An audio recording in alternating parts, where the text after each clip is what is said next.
the mo, but I'm made up. Strut down the hall, won't stop till I get enough. Welcome to the Deep Dive.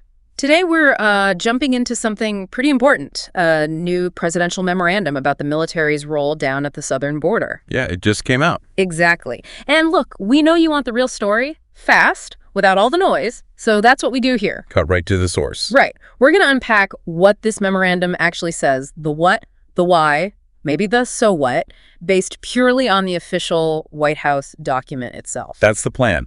Straight into the text of this presidential memorandum. Yeah. No spin, just what's written down, what the directives are. Okay, so let's get started.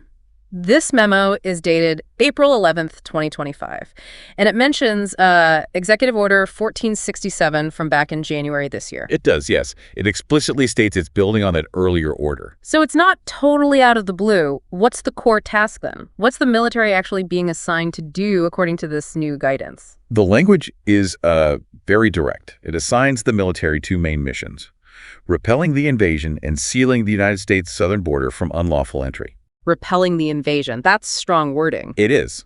And the stated purpose is, maintaining sovereignty, territorial integrity, and national security.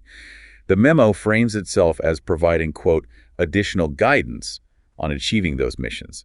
Okay, so additional guidance on missions already kind of defined, but there's a sentence early on that really jumped out at me. It says, the complexity of the current situation requires that our military take a more direct role than in the recent past. Yes, that line is crucial.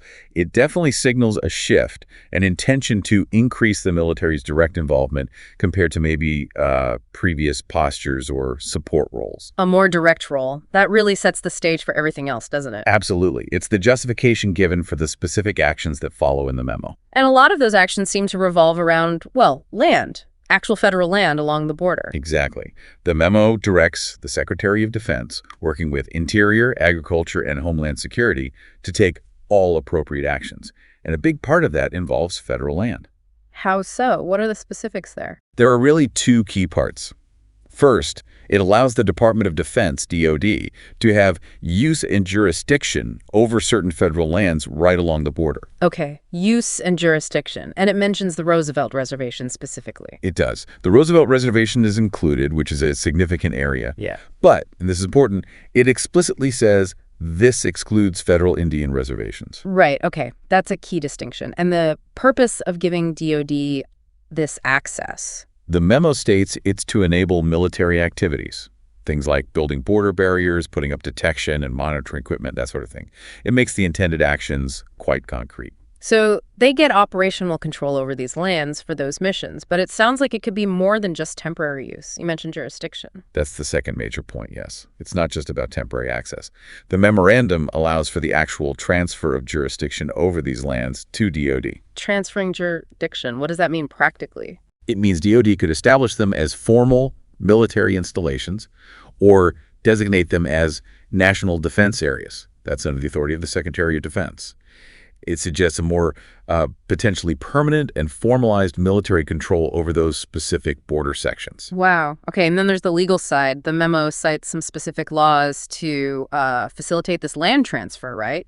Possibly getting around some usual rules. Yes, this part is quite technical, but really significant. It invokes 43 U.S.C. 155 and also Proclamation 1886. That's the National Emergency Declaration for the border. Exactly. Yeah. And by citing that specific statute, 43 U.S.C. 155, the memo essentially says the Secretary of the Interior can make withdrawals and reservations of public land for DoD use because of the emergency. Okay. And here's the kicker. It explicitly says this can be done without regard to any limitation on withdrawals otherwise applicable under the terms of the Engle Act. The Engle Act. Remind me. The Engle Act generally limits the military from withdrawing more than 5,000 acres of public land without getting specific approval from Congress. Ah, right. So this memo seems to be saying because of the emergency proclamation, that limit might not apply here. That's certainly how it reads. It appears to be asserting authority to potentially bypass that specific congressional check for larger land withdrawals needed for this border mission. Okay, that's quite the assertion of executive authority regarding land. So they get the land potentially more easily. What are they actually doing on that land? What kind of military activities are envisioned? The memo gives the Secretary of Defense the authority to decide what activities are reasonably necessary and appropriate for the mission repelling, sealing, So quite a bit of discretion there. Yes. And it also covers actions needed to protect these new military areas themselves. It references existing law, Section 2672 of Title 10, about managing military installations. Well, And it also points to the authority of installation commanders to exclude people, citing the Internal Security Act of 1950 and also 18 U.S.C. 1382, which reinforces the idea of significant control within these zones. right. Control over access. And what about the rules for the soldiers themselves? How they operate, use of force? That's always a critical question when the military is involved domestically. A very critical question. The memorandum addresses this directly.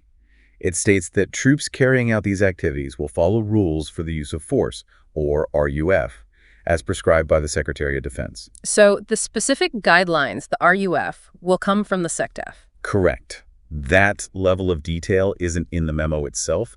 It delegates it. This all sounds like a pretty big undertaking.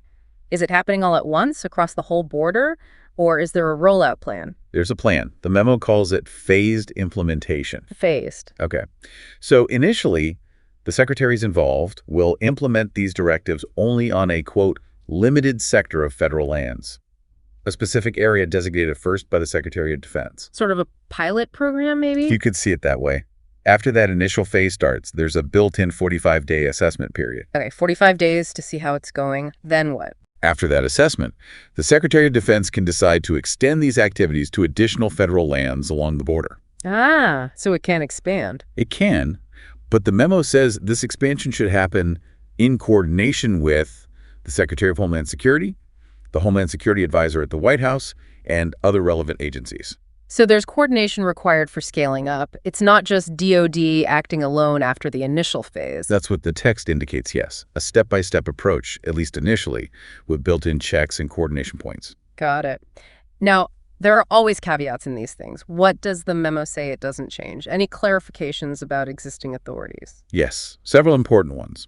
First, it makes clear that this memorandum does not limit or affect the Secretary of Defense's existing authority to use the National Guard under Title 32 for law enforcement support. Ah, so the usual way the Guard might support, say, Border Patrol is requested by DOJ or DHS.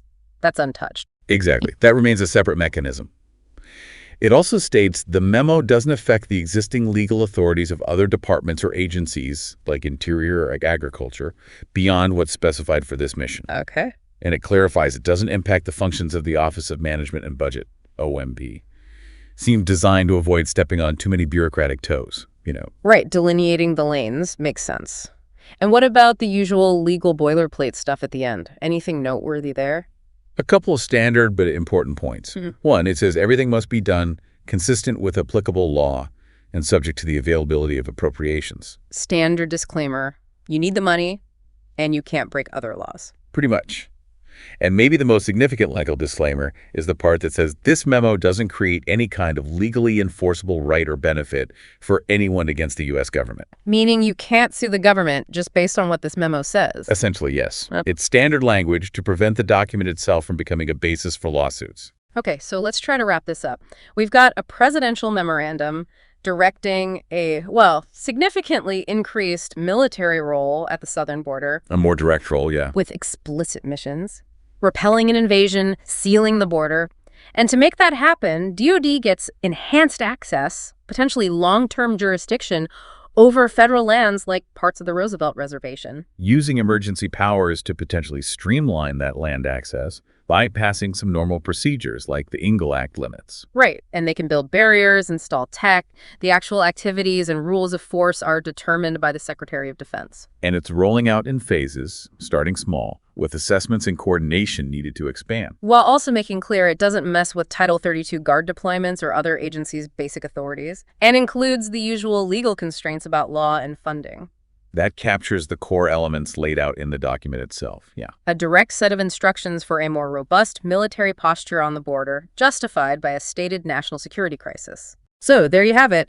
That was our deep dive into this presidential memorandum. We've tried to pull out the key pieces from the official text to give you a clearer picture of what this action entails. You should now have a pretty solid handle on the main directives, the legal tools being used, and the overall scope of what's planned for the military at the border according to this document. And that leaves us with something to think about. Considering what's in this memo, the language used, the authorities invoked, the expanded role for the military, and thinking about the long history and legal context around border security and using the military domestically, what kind of long-term shifts might this signal? That's the big question, isn't it? Could this represent a fundamental change in how the U.S. manages its southern border, or how the military is used within the country? It's definitely something worth pondering, maybe digging into some of the related legal history on your own. Sound the alarm. I'm coming up. We'll have the ball. I'm sweet like a buttercup.